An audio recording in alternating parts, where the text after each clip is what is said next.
Boa tarde, estamos no ConucCast e hoje vocês não vão acreditar quem é a nossa convidada super especial. Vou puxar pesca porque o currículo dessa mulher é babado. Nutricionista, pós-graduada em fitoterapia e nutrição esportiva funcional, professora de graduação e pós-graduação, palestrante associada à ABFIT e Asbram, expertise em suplementação nutricional, fitoterapia com ênfase em áreas clínicas e esportiva, além de ser colaboradora de ligas acadêmicas e coautora de livros. Estamos aqui com Mara Cerqueira. Maravilha, obrigada pelo convite, Bia. Gente, hoje estamos com um tema que vai ser assim surreal de efeito sobre a clínica do nutricionista. O nutricionista que não tiver acesso a informações que nós vamos trazer hoje aqui, talvez não prospere da mesma maneira que as mulheres estão buscando aí no mercado. Perfeito. Inclusive, trazer aqui a nossa parceira, que é a Andrea, do nosso time do Conuc. A Andrea vai estar aqui hoje e a gente vai estar fazendo as perguntinhas que são as maiores dificuldades, as maiores dores realmente do nutricionista que atua dentro da clínica e trabalha com esse público de mulheres. É um público que vem crescendo muito, vem ganhando muita ênfase e full devida importância realmente, porque o público de mulheres é o público que realmente frequenta grande parte do consultório. Né? E ainda bem que tem muitas artistas, né, muitas pessoas que são populares, que estão se abrindo sobre esse tema. Porque antes a gente não falava sobre isso. Existia, o problema existia. Toda mulher passava por esse momento da vida. A mulher existe desde que o mundo é mundo, mas a gente só começou a falar mais sobre isso porque tem se popularizado. E ainda bem que essa galera que tem mais visibilidade tem trazido, né, à tona que eles são mulheres assim como outras e que passam pelos mesmos problemas. Andrea, conte logo as suas dúvidas, que a Andrea, antes da gente iniciar o podcast, ela falou, gente, esse é um assunto que me interessa muito. Que há 3 aninhos eu tô chegando lá. Lara, tem uma dúvida, que eu acho que a dúvida da maioria das pessoas, que é: por que é mais difícil emagrecer depois dos 40? Para mulher tudo é mais difícil, né? No final das contas, já começa por aí. A vida inteira a gente já tem mais dificuldade fisiológica para lidar com as nuances de uma vida estressante. E isso basicamente se dá por conta de uma mudança hormonal que já é programada. Então, uma certeza que a gente tem na vida, eu sempre falo que a certeza que a gente tem na vida é que a gente vai morrer, né? Mas a mulher, ela tem outra certeza, que ela vai ter uma queda hormonal significativa a ponto de fazer com que ela tenha uma dificuldade extra nesse gerenciamento de peso. Para vocês terem ideia, é esperado que a mulher nessa fase ela comece já a ter ali um ganho de cerca de 10 quilos ao longo dessa faixa entre 45 e 55 anos, simplesmente por respirar. Ou seja, ela não precisa comer mais, ela não precisa deixar de se exercitar, ela não precisa fazer nada. Ela simplesmente vive e aguarda esse momento que já é esperado de mudança hormonal e por isso a dificuldade no emagrecimento acontece. Caramba, já tô preocupada, né? E essa é a importância também do profissional entender, já que já vai acontecer, já é esperado fisiologicamente, né, que acontecer essas mudanças no corpo da mulher. E essa é a importância, uma das grandes importâncias do profissional entender esses processos da vida da mulher. Bom, e falando sobre esses processos, eu queria entender o que mais muda no metabolismo dessa mulher. Maravilha. Eu estou falando sobre esses hormônios que despencam, né? Mas nós temos nomes para esses hormônios e também a função deles nesse processo de gerenciamento.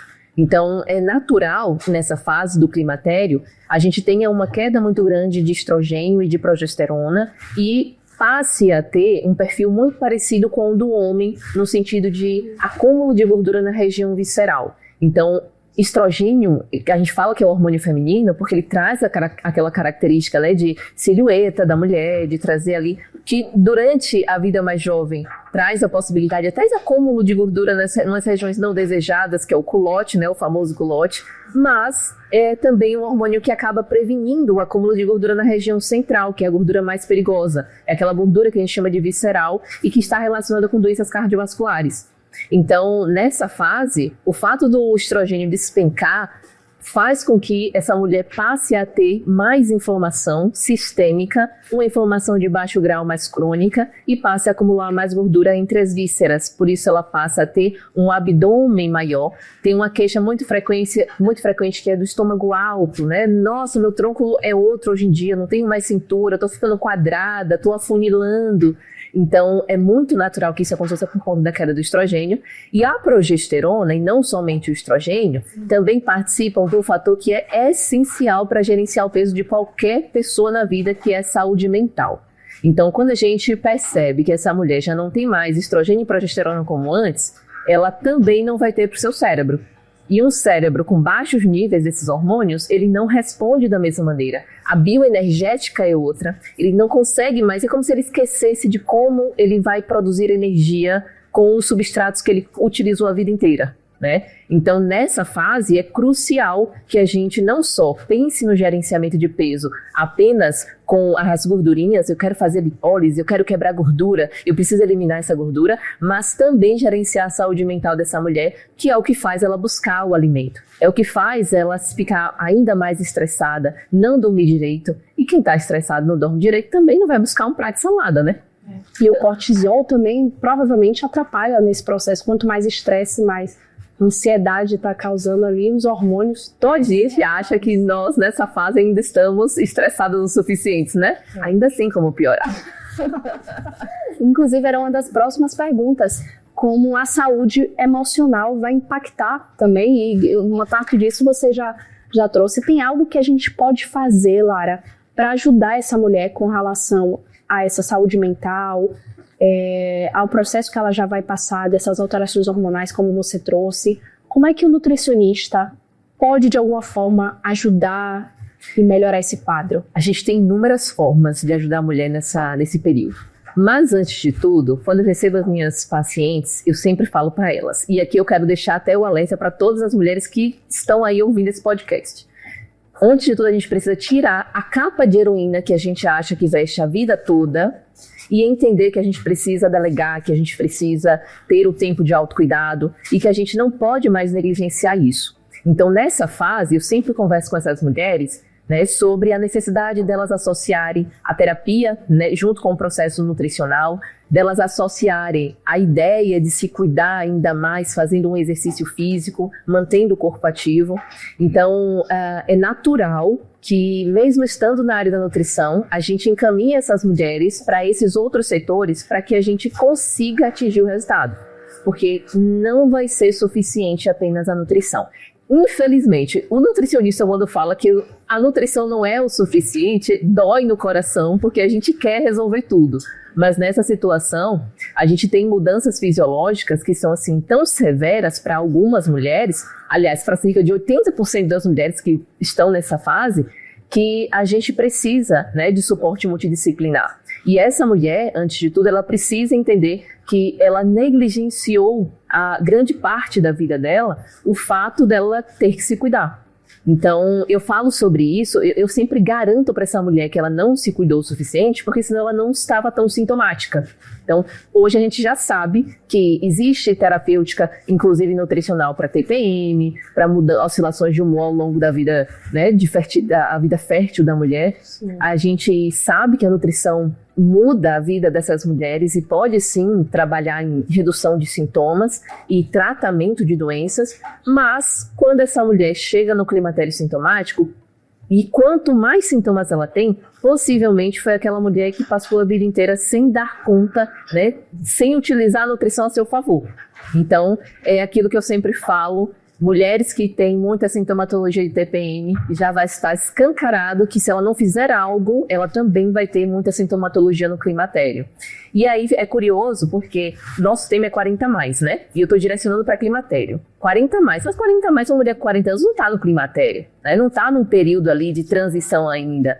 As mulheres ainda estão querendo gestar. E é esperado que cada vez mais essas mulheres queiram ficar férteis por conta de uma vida, né, onde elas precisaram dedicar para a vida profissional, dedicar para outros fatores, e só depois deixar esse plano de gestação para esse momento. Mas por que eu chamo a atenção do 40+?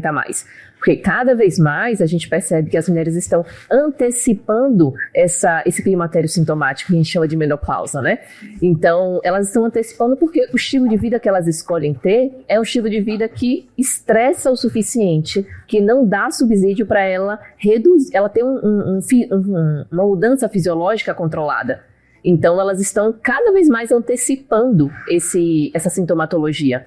E em paralelo a isso também, nós temos muita exposição. Então, não tem para onde correr. A gente, quando eu falo sobre exposição, é algo que às vezes é involuntário. A mulher, ela se expõe com maquiagens, né, muito conteúdo químico, elas estão bebendo água que está com muito conteúdo de xenoestrógeno, elas estão o tempo todo em acesso com microplásticos, e parece que eu quero botar todo mundo numa bolha quando eu falo isso, né? Mas, na verdade, a gente não tem como se isentar de tudo isso, não tem como a gente dizer assim, não, agora eu vou passar. Eu, inclusive, fui me achando, usar um negócio de botar no cílio, que eu esqueci o nome, rímel. Fui botar um rímel no olho, porque eu fiz assim, olha, esse aqui é natural, achei num congresso lá, livre de vários compostos químicos, olhei no aplicativo, era maravilhoso, coloquei no olho e comecei a chorar. Eu reagia a uma coisa que era natural, porque meu corpo está tão acostumado ao que é ruim, que não tem pra onde correr, né? E a gente tem que ponderar isso até no consultório, porque como hoje é uma realidade, é difícil a gente excluir todos esses fatores, porque são fatores não só ambientais, mas são fatores que a gente adquiriu. É uma cultura do hoje. Então, a mulher, ela se maquia, já tem muitos anos que isso vem acontecendo. Então, a exposição já acontece naturalmente e a gente acaba hoje colhendo os frutos negativos disso, eu percebo muito. E eu queria até pontuar e trazer aqui para a gente discutir sobre sua experiência com relação a isso, que cada vez mais mulheres jovens estão entrando em menopausa precoce. Pode até um pouquinho, talvez, do que a gente está falando dos 40 anos, mas por que isso acontece com tanta frequência? Será que possivelmente é por esse estilo de vida também? Isso é um ponto bem importante, Bia, em paralelo também ao fato das meninas estarem tendo a menarca também muito cedo. Sim, né? Então, assim, quando as meninas elas iniciam a menstruação muito cedo, já é um indício de que alguma coisa não está certo. Sim. Porque a gente só inicia a menarca, né, a primeira menstruação só acontece quando a gente atinge determinada produção hormonal. E essa produção hormonal está associada com o percentual de gordura que a gente tem. Então, essa idade seria entre... O esperado é que cerca entre 11 anos, a partir dos 11 anos, a menina ela passe a ter a perspectiva da menarca, né, da primeira menstruação. Algumas meninas hoje com 8 anos, antes disso, até entrando com a primeira menarca, eu tive experiências próximas. E isso tem se relacionado a essa exposição desde cedo, porque se vocês forem analisar, os doces das crianças hoje em dia são doces cheios de corantes, cheios de aditivos, né, cheios de substâncias artificiais. São crianças que estão o tempo todo expostas a fatores, né, a utilização de recursos que expõem elas a esse conteúdo mais xenotóxico. E quando eu falo xenoestrógeno, eu estou direcionando a nossa preocupação para substâncias que mimetizam o estrogênio. Sim. Que vão ali ter uma atividade parecida. E quando a gente tem muita exposição para esses xenotóxicos, a gente acaba tendo também uma relação ruim com o estrogênio ao longo da vida. Sim. E o que acontece? Esse é um ponto que influencia nessas mulheres antecipando aí a menopausa ou tendo problemas ao longo da vida, né, com outras doenças. Sim. Com endometriose, com lipedema, com outras condições clínicas, né, por conta dessa hiperexposição. E aí eu trago, né, essa linha do tempo da mulher para chegar à fase em que elas estão reduzindo a sua fertilidade mais cedo. Sim. Por conta dessa exposição, mas em especial por conta do estilo de vida, no sentido de fatores estressores que envolvem a saúde mental. Que aí a gente volta a falar sobre o aspecto saúde mental desde o início da vida dessa mulher. Quanto mais essa mulher ela tem dificuldade, né, de controlar ou ter recursos que reduzam o dano do estresse, do estilo de vida que é agitado, né, que a gente mudou bastante o padrão nos últimos anos, ela vai ter uma facilidade de falência ovariana. E é essa falência ovariana que acaba antecipando esse climatério, né? Então, assim, um ovário saudável, eu gosto muito do termo juventude ovariana. Então, todas as vezes que eu vou falar de fitonutrientes para a saúde da mulher, eu sempre falo sobre 2 pontos que a gente tem que atuar: ovário e fígado. Sim. São 2 órgãos que não tem como a gente deixar de lado. Porque os ovários, a gente identifica que quanto mais tarde ele envelhece, melhor será o prognóstico dessa mulher ao longo da vida. Quanto mais a gente posterga o climatério, mais qualidade de vida essa mulher vai ter e menos doenças crônicas. Sim. Quando a gente antecipa isso, a gente também está antecipando essas possibilidades de doenças crônicas. Não é à toa que hoje a gente já percebe os estudos de associação, né, os estudos epidemiológicos, na verdade, mostrando que mulheres elas têm mais chance de terem Alzheimer e que mulheres que sofrem com os calorões, né, com os fogachos no período do climatério, elas estão mais propensas a terem Alzheimer do que as mulheres que são menos sintomáticas. Então, existe uma relação, sim, desse distúrbio que se apresenta para essa mulher como calor, mas que, na verdade, é um alerta de que, olha, se tem muito calor, tem também maior probabilidade de dano neurológico. Perfeito. Uma correlação que, às vezes, a gente não pensa muito, essa importância de entender vários fatores. E Lara traz aqui também a outra realidade, que é da fitoterapia. Como é que a gente pode incluir nesse tratamento para esse tipo de paciente que está no 40+, ou que está nessa fase indo para o climatério? A fitoterapia, como é que ela pode impactar na vida dessa mulher?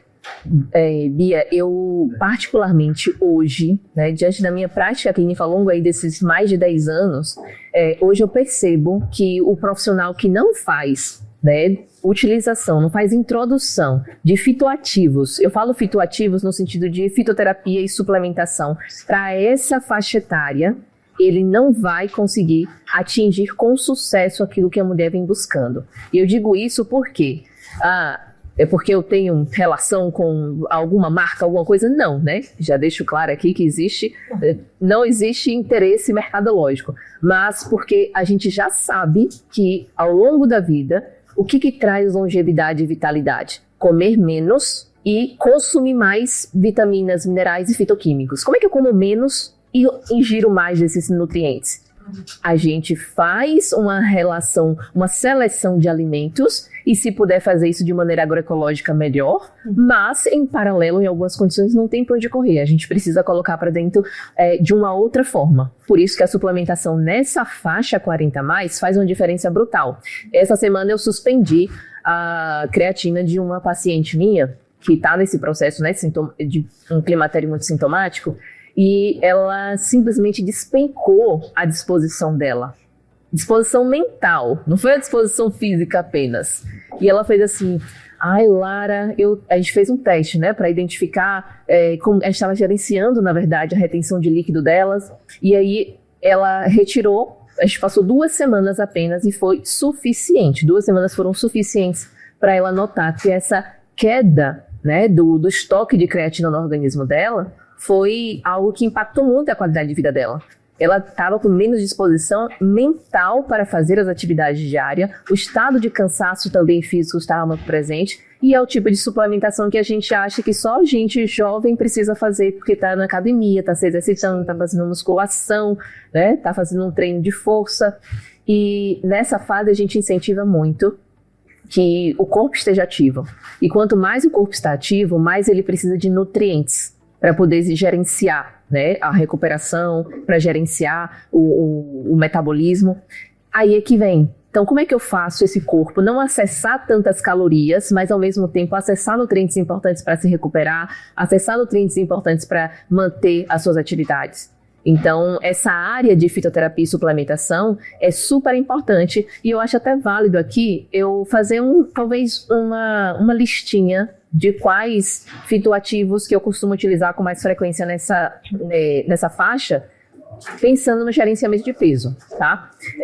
Um dos principais, pensando em fitoterapia, nós precisamos, se essa mulher não faz ainda terapia de reposição hormonal, eu falo ainda porque é uma recomendação para a maioria, hoje eu estou cada vez mais convencida disso. Nós tivemos muitos questionamentos anteriores sobre a reposição hormonal da mulher por conta de interpretações erradas de estudos que avaliaram de uma forma que não necessariamente trazia a resposta.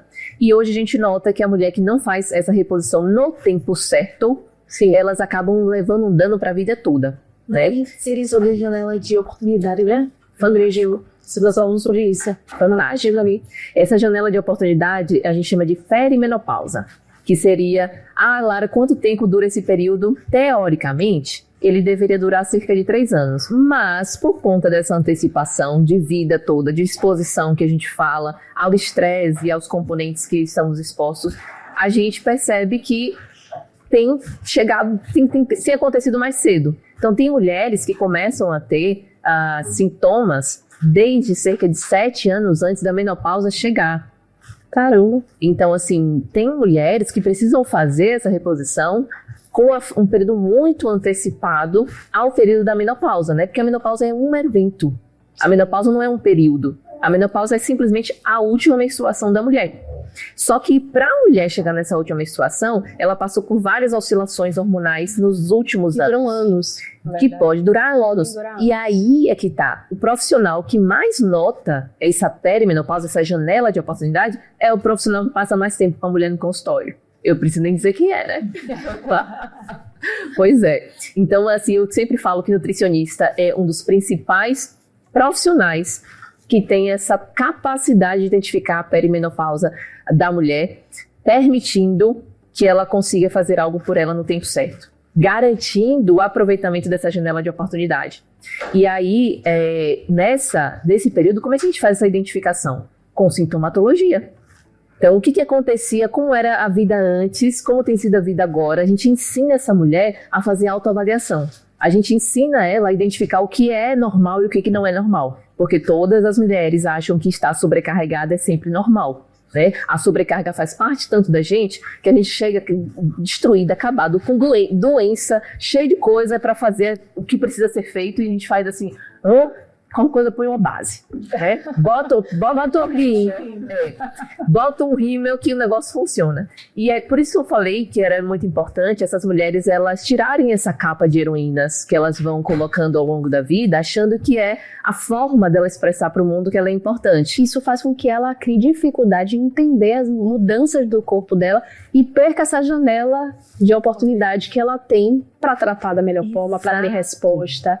É justamente isso, é desesperador, porque essas mulheres, elas ficam na ideia de que, não, tá acontecendo isso, mas a vida toda acontecem coisas e a gente precisa passar por cima, né? A vida inteira da mulher é característico, né? Ter alguma coisa, ter uma endometriose, ter uma cólica, ter um desconforto, passar por oscilações, é comum dos nossos ciclos. A gente já espera 2 dias no mês ficar bem, e o resto...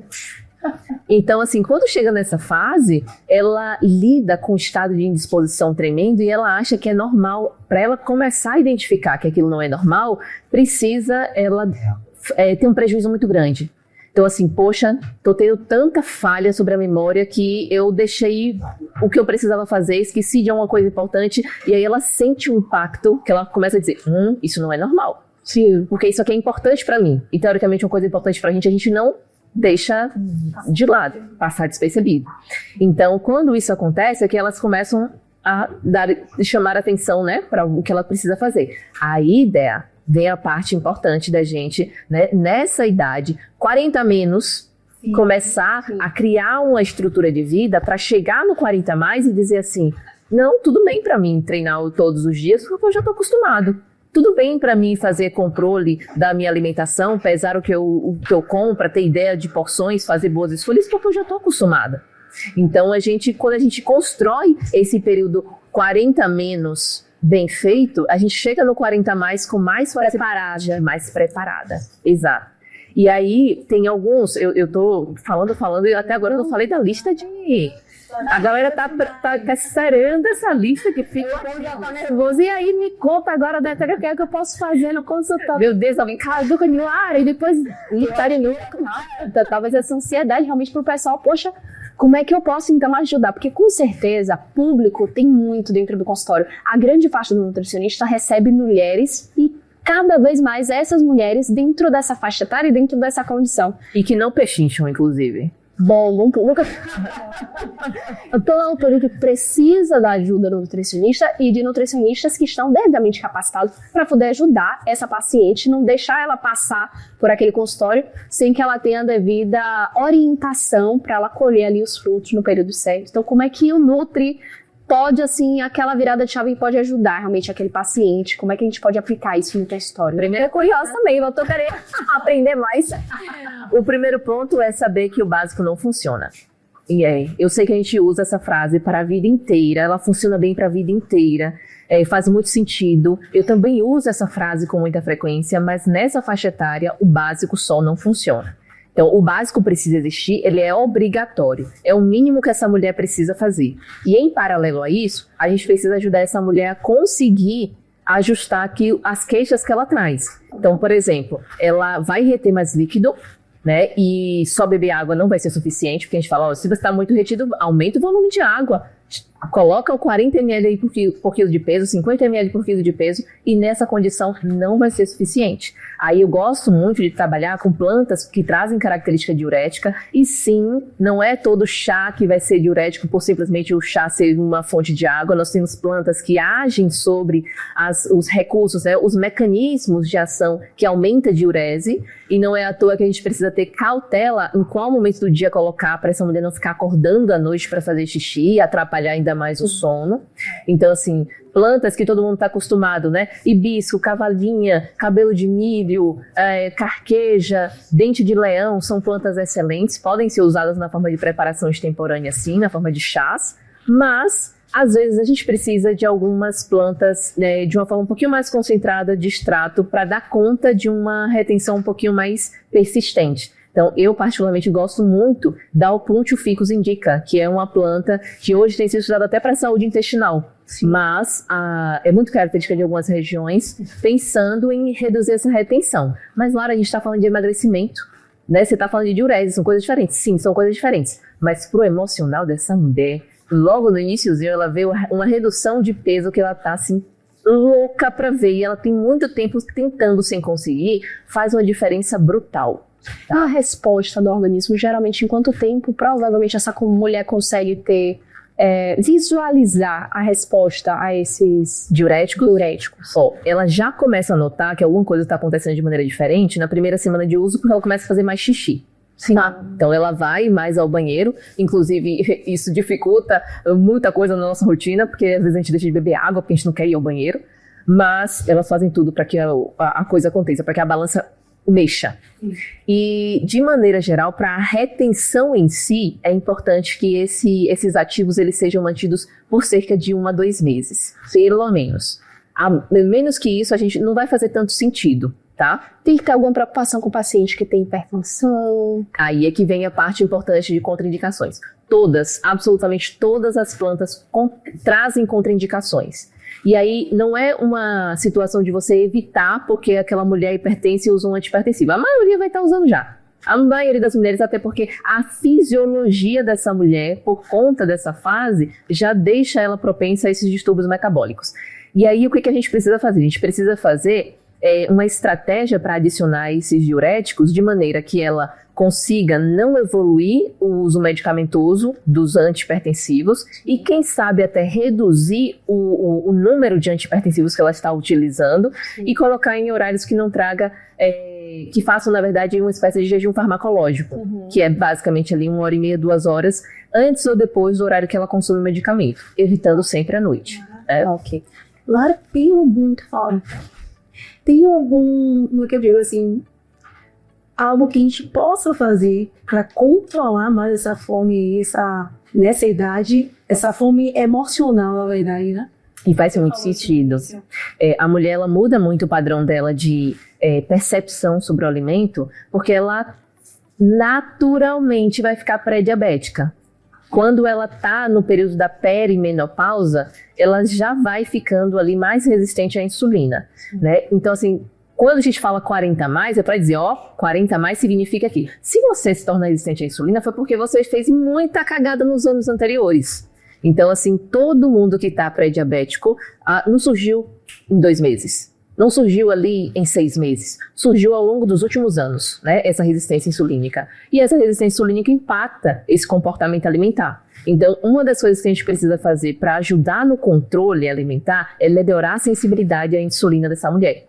Então, hoje, de fitoativos que nós temos com uma semelhança à metformina, a substâncias que são hipoglicemiantes, nós temos as plantas fontes de berberina. Então, nós temos Philodendron murensis, Berberis vulgaris, que são formas que o nutricionista pode prescrever, né? E a tecnologia farmacêutica hoje ainda bem nos permite fazer isso de forma que realmente chegue no organismo, porque compostos bioativos isolados têm um aproveitamento péssimo, né?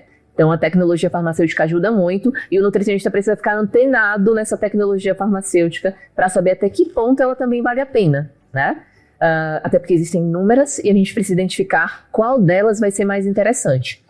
Utilizando esses métodos que podem vir pela fitoterapia, mas podem vir também através de nutrientes, então é uma fase excelente para a gente utilizar cromo nessa perspectiva, né? Fazer reposição, na verdade, de minerais, de vitaminas e minerais. E aí há um destaque para o zinco, por conta da participação do zinco nos receptores de insulina, zinco, cromo e, até, em alguns casos, até mesmo vanádio, mas em especial zinco, cromo e o magnésio, tá?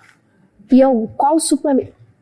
Não, em paralelo a isso, ainda para essa pergunta de ideias, não é somente a gente melhorar a sensibilidade à insulina. A gente precisa fazer um hiperestímulo das incretinas intestinais, que é o que as pessoas estão buscando com as canetinhas, né?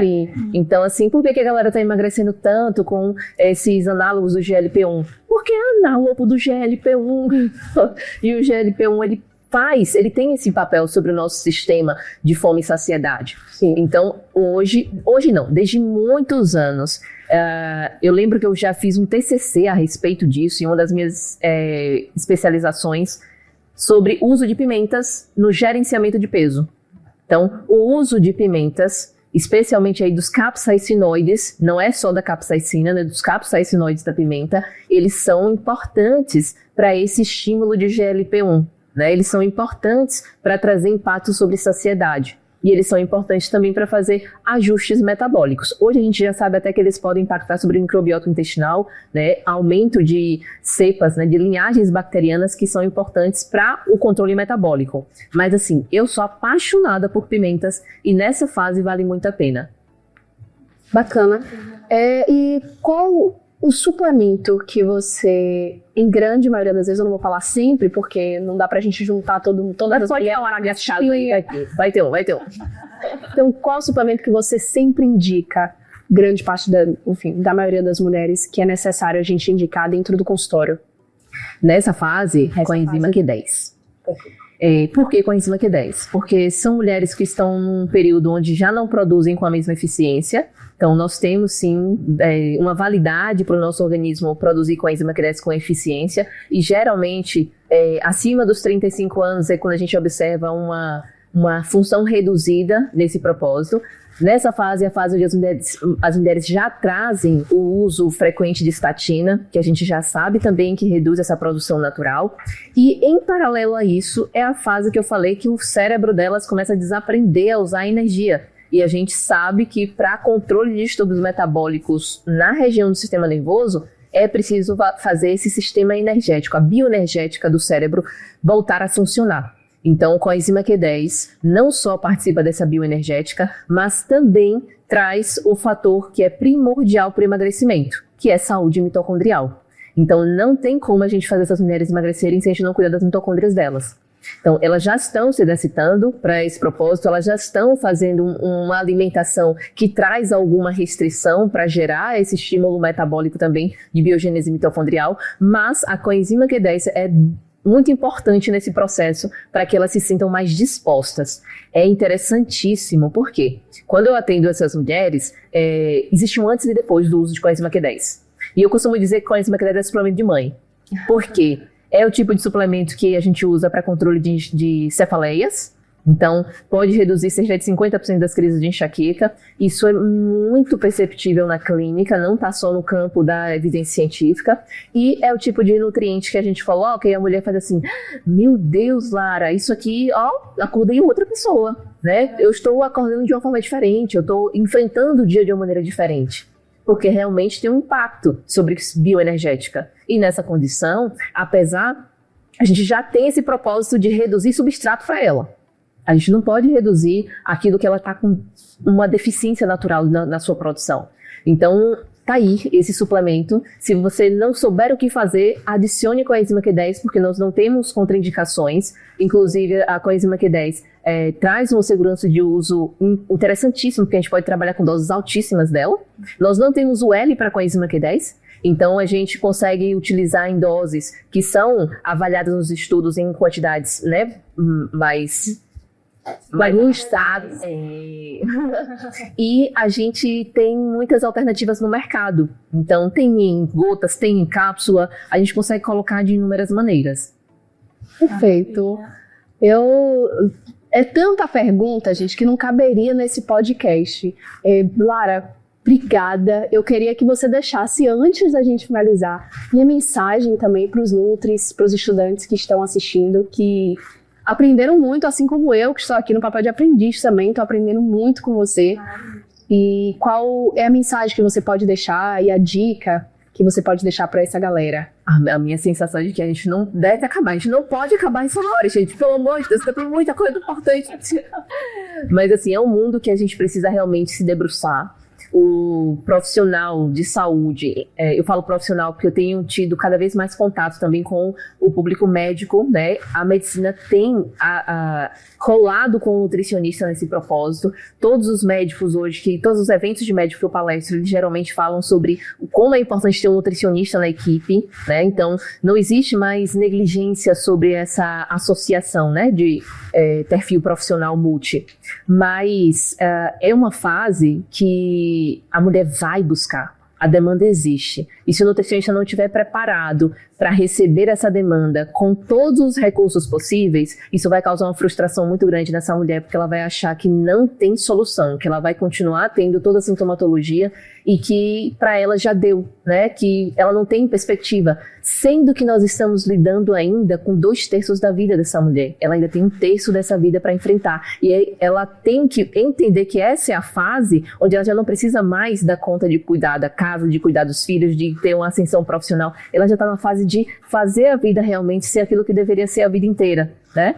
E aí é que está o nosso papel de utilizar todas as ferramentas possíveis para dar conta de trazer a qualidade de vida que essas mulheres merecem. Então, assim, nutris, estejam prontos, se aprofundem em ferramentas, se aprofundem em prescrições diferenciadas para esse público, porque a gente consegue fazer muito, a gente consegue entregar muito e a gente precisa fazer essas mulheres entenderem que nutrição é o caminho.